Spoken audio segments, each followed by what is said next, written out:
dan juga batuk efektif.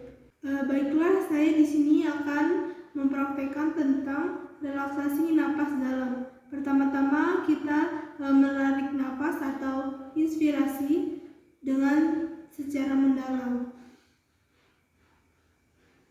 Setelah itu, untuk inspirasinya, kedua bibir kita menutup seperti orang yang sedang bersiul.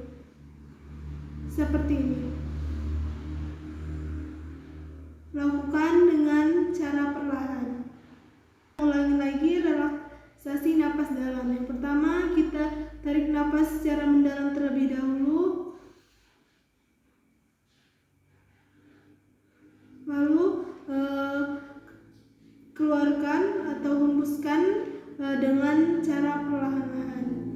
Setelah itu ada batuk efektif. Batuk efektif ini bertujuan untuk mengeluarkan sekret di dalam saluran pernapasan pada pasien.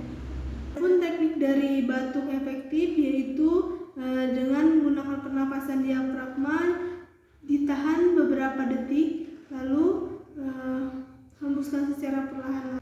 Selanjutnya saya akan mempraktekkan tentang pernapasan diafragma. Yang pertama, tangan yang pertama diletakkan di bagian dada, tangan yang kedua diletakkan di bagian perut. Setelah itu kita menarik napas dan rasakan napas kita mengisi bagian dada. Setelah itu hembuskan secara perlahan-lahan. Seperti ini.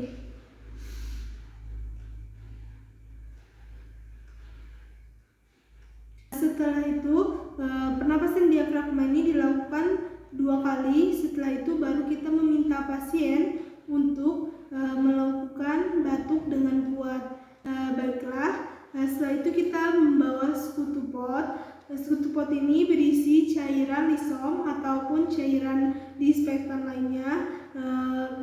Ini berfungsi sebagai tempat sekret pasien untuk melakukan batuk efektif. Baiklah, saya akan mencontohkan terlebih dahulu.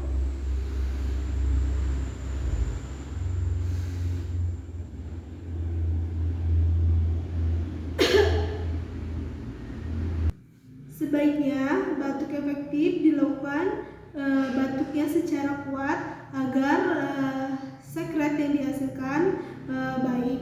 Setelah itu, jika sekret yang dihasilkan sedikit, maka bisa dilakukan yang kedua kali. Sebelum kita melakukan sekret yang kedua kali, sebaiknya kita meminta pasien untuk meminum air hangat kuku atau air yang setengah dingin, air dingin dan setengah lagi air hangat. Setelah itu, fungsi dari meminum air ini untuk melancarkan atau memudahkan sekret itu keluar dari rongga pernapasan pasien. Sekian dari saya. Wassalamualaikum warahmatullahi wabarakatuh.